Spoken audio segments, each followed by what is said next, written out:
Pregnancy जल्दी से जल्दी कंसीव करने के लिए महिलाओं को बिल्कुल सही टाइम पे रिलेशन प्लान करना चाहिए।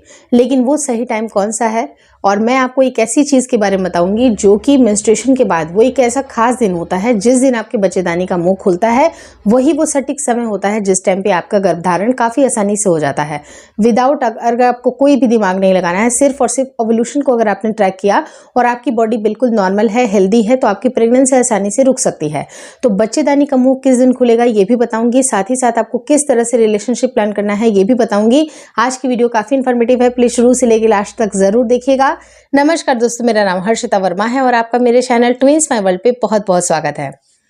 प्रेगनेंसी कंसीव करने के लिए सबसे पहले तो आप ये जान लें कि आपकी मेंस्ट्रुएशन साइकिल कितने से कितने दिन की चलती है, क्योंकि मेंस्ट्रुएशन के ही हिसाब से आपका ओव्यूलेशन तय होता है, जहां पर आपके शरीर से अंडा रिलीज होता है।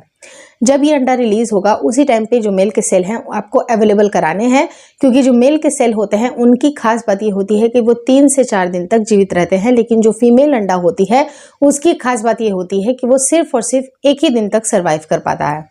तो ये जो सर्वाइवल जो दर है वो बहुत ही कम है। तो उसी ड्यूरेशन में अगर आप मेल के सेल को भी प्रोवाइड कर दीजिएगा तभी जाके आपकी प्रेगनेंसी रुकती है। और रही जहाँ तक वो सटीक दिन की बात, तो वो सटीक दिन तभी होता है जब अगर आपका बच्चेदानी का मुंह खुला रहेगा। तो वो खुला होता है बेसिकली आपके ओव्यूलेशन के दिनों में, जब आपके शरीर से अंडा रिलीज हो रहा है। क्योंकि जैसे ही अंडा रिलीज होता है आपके शरीर से बहुत सारे ऐसे संकेत होते हैं, जैसे कि डिस्चार्जेस का बढ़ जाना, और ये डिस्चार्जेस आपके बिल्कुल नॉर्मल है। आपकी एस्ट्रोजन की मात्रा अगर बढ़ेगी तो आपका उस टाइम पे ये समझ करके चलिए कि आपकी ओवरीज अब सिग्नल उसको मिल रहा है और वो अंडे को अब रिलीज करने का उसका टाइम आ चुका है। इसी ड्यूरेशन में जो मिल्क के सेल हैं उसके साथ आप संपर्क में जरूर रहें, क्योंकि अगर आप ओव्यूलेशन के 2 से 3 दिन पहले से भी प्लानिंग करती हैं तो भी आपकी प्रेगनेंसी कंसीव होने के चांसेस बनेंगे, क्योंकि जैसा मैंने आपको बताया कि जो मेल के सेल्स होते हैं वो 3 से 4 दिन तक जीवित रहते हैं, सर्वाइव कर पाते हैं। एग्जाम्पल के तौर पे कि किसी महिला का 14वीं तारीख को अंडा रिलीज होगा, क्योंकि उनकी मेंस्ट्रुएशन साइकिल 28 दिन पे है, तो मान करके चलेंगे कि मिड साइकिल पे आपका ओव्यूलेशन होता है। लेकिन उसके 3 से 4 दिन पहले से ही अगर आप प्लानिंग करती हैं, 1 से 2 दिन, मतलब 1 दिन छोड़ के 1 दिन, 1-2 दिन का जो आप अंतराल जब रखती हैं और उसी ड्यूरेशन में अगर आप ट्राई करती हैं, फॉर एन एग्जाम्पल कि आपने 10th डे को ट्राई किया, 14th को आपका ओव्यूलेशन होगा, 10th डे को आपने ट्राई किया, फिर 12th डे को ट्राई किया, फिर 14 डे को ट्राई किया। तो इस तरह से करते करते जब आप देखिएगा कि आप बिल्कुल सही समय पे मेल के सेल को प्रोवाइड भी कर रही हैं, और जैसे ही अंडा रिलीज होगा उस टाइम पे आपके जो गर्भधारण की प्रक्रिया वहां से शुरू हो जाएगी, क्योंकि फर्टिलाइजेशन हो जाएगा।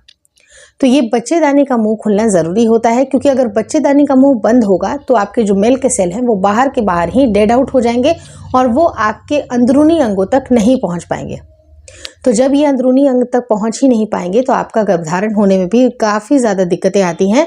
तो आपको कोशिश ये करनी चाहिए कि बच्चेदानी का मुंह जब खुलेगा तभी जाके आप रिलेशनशिप भी प्लान करें, उसी टाइम पे जब अगर आपका ओव्यूलेशन हो रहा है।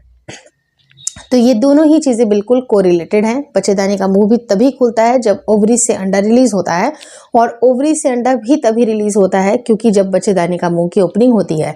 लेकिन पूरी तरह से जो बच्चेदानी का मुंह है वो 14वें दिन पे ही खुलेगा, जिस दिन आपका अंडा रिलीज होगा। लेकिन ये 2 से 3 दिन पहले भी खुलना, थोड़ा थोड़ा खुलना शुरू होता है, और 2 से 3 दिन के बाद तक भी थोड़ा थोड़ा धीरे धीरे करके बंद होता है। तो इस ड्यूरेशन को आपको ज़रूर ध्यान में रखना है, और तब अगर आप देखिएगा कि आपकी प्रेगनेंसी आसानी से रुक जाएगी। अगर सही टाइम का ख्याल आपने रखा तो बेसिकली इसी महीने में गर्भधारण हो जाएगा। ऐसे अगर देखा जाए ब्रॉड स्पेक्ट्रम के तौर पे कि बच्चेदानी का मुंह कब कब खुलता है, तो सबसे पहली बार तो ये तब खुलता है जब महिला का मेंस्ट्रुएशन हो रहा है। मेंस्ट्रुएशन का जितना भी ब्लड है, क्लॉटिंग है, सब कुछ निकलने के लिए बच्चेदानी का मुंह खुलेगा। दूसरी बार ये तब खुलता है जब अगर आपका गर्भधारण की प्रक्रिया, क्योंकि ये जो सारी चीज़ें मैंने यहाँ पर इस वीडियो में बताई, उस टाइम पे भी ये खुलेगा, जहाँ पर जो मेल के सेल हैं वो आपके अंदरूनी अंगों में पहुँच जाएंगे और आपके बच्चा बनाने का कार्यक्रम वहीं से शुरू हो जाएगा। लेकिन इसके बाद ये पूरी तरह से बंद हो जाता है पूरे 9 महीने के लिए।